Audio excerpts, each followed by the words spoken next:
Welcome to lecture 3। आज के lecture में हम बात करेंगे ईमेल्स के बारे में। सबसे पहले हम ईमेल आईडी क्रिएट करना सीखेंगे, उसके बाद हम उस ईमेल आईडी को यूज़ करके ईमेल सेंड करने के बारे में बात करेंगे। इसी लेक्चर के नेक्स्ट सेक्शन में हम वेबसाइट कुकीज़ को भी समझेंगे। देयर आर डिफरेंट डोमेन्स जहाँ पर हम अपनी ईमेल आईडी क्रिएट कर सकते हैं, जैसे rediff.com, yahoomail.com या gmail.com। आज के इस लेक्चर में हम जीमेल के थ्रू ईमेल आईडी बनाना सीखेंगे। इसके लिए हमने वेब ब्राउज़र को ओपन किया है। वेब ब्राउज़र के एड्रेस बार में यहाँ हम www.gmail.com टाइप करते हैं। यहाँ पर हमारे पास दो ऑप्शंस हैं, साइन इन और क्रिएट एन अकाउंट। हम क्रिएट एन अकाउंट ऑप्शन पर क्लिक करते हैं।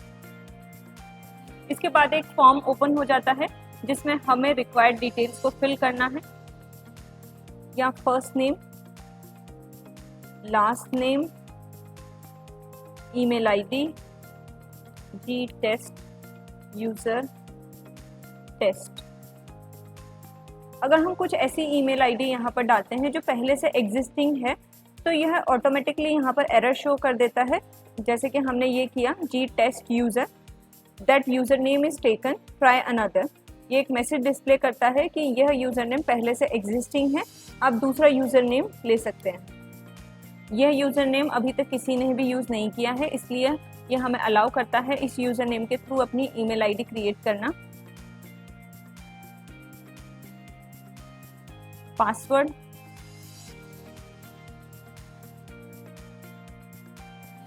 Next, phone number.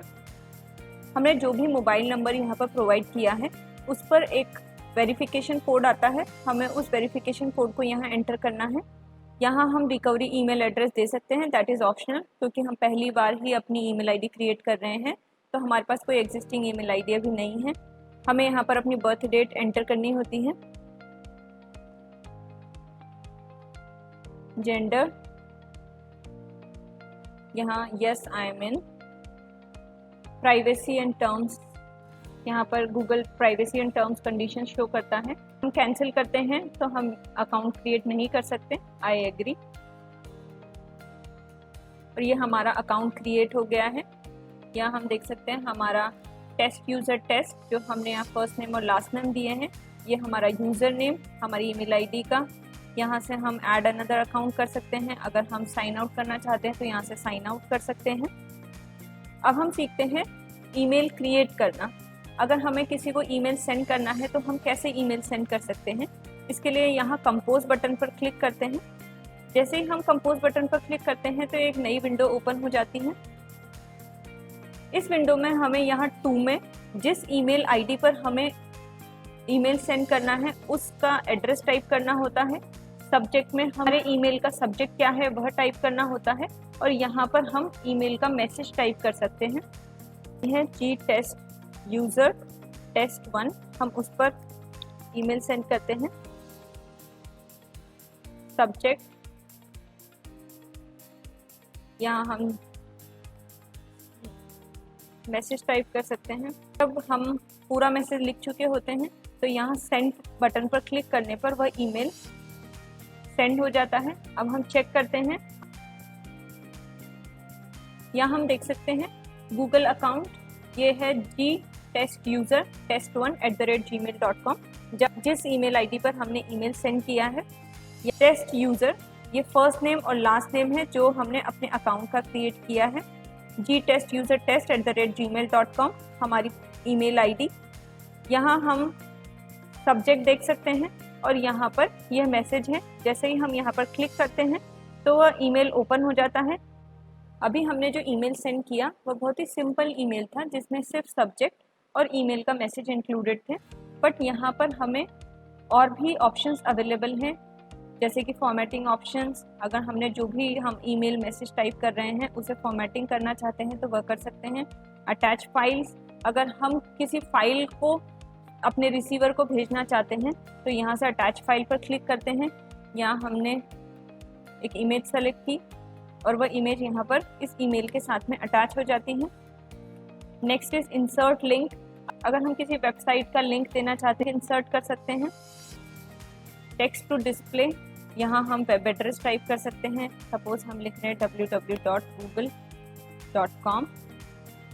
ओके, तो इस तरीके से वह शो होता है। नेक्स्ट, अगर हम इसमें इमोजीज ऐड करना चाहते हैं तो वह भी ऐड कर सकते हैं। अगर हम अपनी गूगल ड्राइव में जो फाइल सेव्ड हैं उन्हें यहाँ पर एज एन अटैचमेंट भेजना चाहते हैं तो हम यहाँ डायरेक्टली अटैच कर सकते हैं। जैसे ही हम इस आइकन पर क्लिक करते हैं तो माई ड्राइव ओपन हो जाता है। क्योंकि हमारा न्यू अकाउंट है तो इस पर कोई भी फाइल सेव नहीं है। अगर सेव होती हैं तो हमें उसे सेलेक्ट करना है और यहाँ इंसर्ट पर क्लिक करना है। इमेज, अगर हम कोई फ़ोटो डायरेक्टली अपने मैसेज में ही इंक्लूड करना चाहते हैं तो हम वो भी कर सकते हैं। क्रिएट ईमेल, यह इस तरीके से इमेज ऐड हो जाती है हमारी ईमेल मैसेज के अंदर। हम इस ईमेल को सेंड करते हैं अपने gtestusertest1@gmail.com रिसीविंग ईमेल आईडी पर। सेंड, यहाँ gtestusertest1 ईमेल आईडी पर हम इस ईमेल को देख सकते हैं। Test user, senders first name and last name, email with attachment subject. यहाँ हमने एक फाइल को अटैच करके भेजा है जो हमें यहाँ शो हो रही है।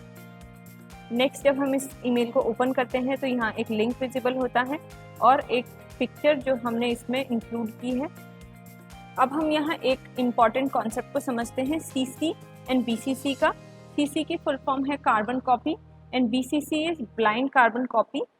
2 में हम उन एड्रेसेस को लिखते हैं जो कि हमारे ईमेल मैसेज के डायरेक्ट रिसीवर और हायर अथॉरिटी को हम नोटिफाई करने के लिए एक कॉपी वहाँ भी सेंड करना चाहते हैं तो हम या तो CC में भेज सकते हैं या BCC में भेज सकते हैं। हम इसे एक एग्जाम्पल की हेल्प से समझते हैं। 2 में हम यहाँ एड्रेस लिखते हैं gtestusertest1@gmail.com। यहाँ हम CC में दूसरा एड्रेस करते हैं test2@gmail.com। हमने यहाँ सब्जेक्ट लिखा ईमेल विद TC।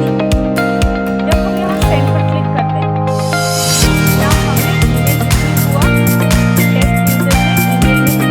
जब हम इसे ओपन करते हैं तो हम यहाँ देख सकते हैं 2 में जो हमारा एड्रेस है test1 का, वह ये देख सकता है कि इसी ईमेल की एक कॉपी टेस्ट यूजर टेस्ट अब हम समझते हैं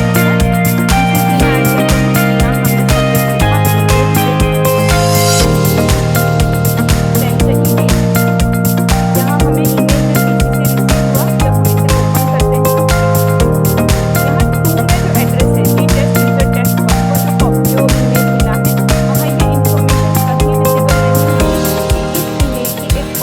बारे में। फिर से हम वही टेस्ट कार्बन कॉपी अटैच की गई है। जबकि CC के केस में हम यहाँ देख सकते थे CC and the email ID was shown कि किसको वो कॉपी भेजी गई।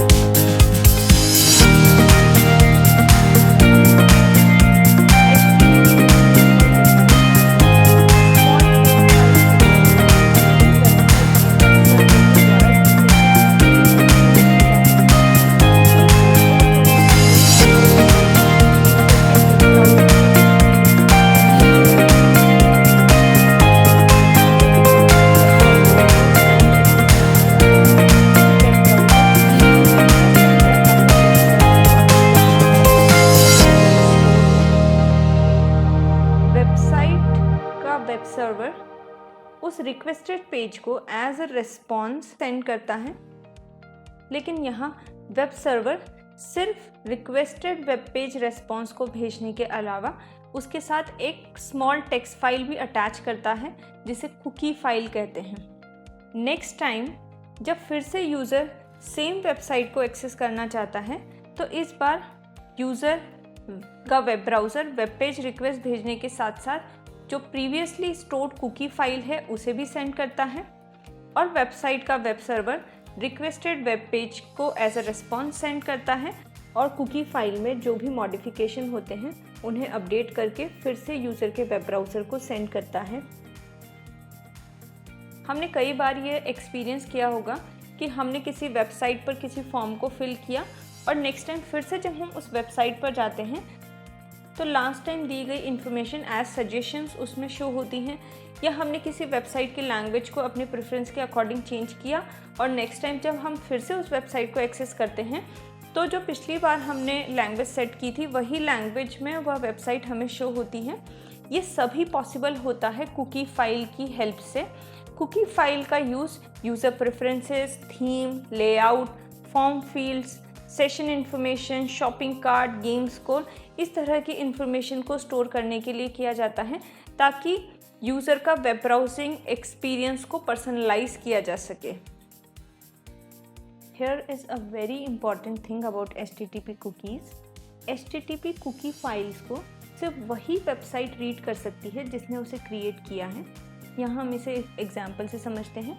वेबसाइट A ने एक लोकल कंप्यूटर पर कुकी फाइल A क्रिएट की है और वेबसाइट B ने सेम कंप्यूटर पर कुकी फाइल B क्रिएट की है। अब वेबसाइट A भी कुकी फाइल A को रीड करना चाहता है और वेबसाइट B भी कुकी फाइल A को रीड करना चाहते हैं।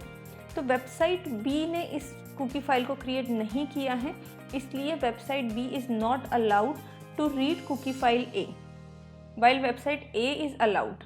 वेबसाइट A रीड कर सकती है but website B cookie file A को रीड नहीं कर सकती है। अगर website B cookie file B को रीड करना चाहती है तो यह अलाउड है बिकॉज यह कुकी फाइल वेबसाइट B ने ही क्रिएट की है। वेबसाइट कुकीज़ का यह फीचर यूज़र की प्राइवेसी को मेंटेन रखने के लिए बहुत ही इम्पॉर्टेंट है। आज के लेक्चर में हमने बात की ईमेल आईडीज़ के बारे में। इसमें हमने ईमेल आईडी क्रिएट करना सीखा और उस ईमेल आईडी की हेल्प से ईमेल सेंड करना सीखा। इसके साथ ही हमने वेबसाइट कुकीज़ के बारे में भी जाना कि किस तरीके से वेबसाइट कुकीज़ वेब ब्राउजिंग को पर्सनलाइज करने में हमारी हेल्प करती हैं। Thank you so much.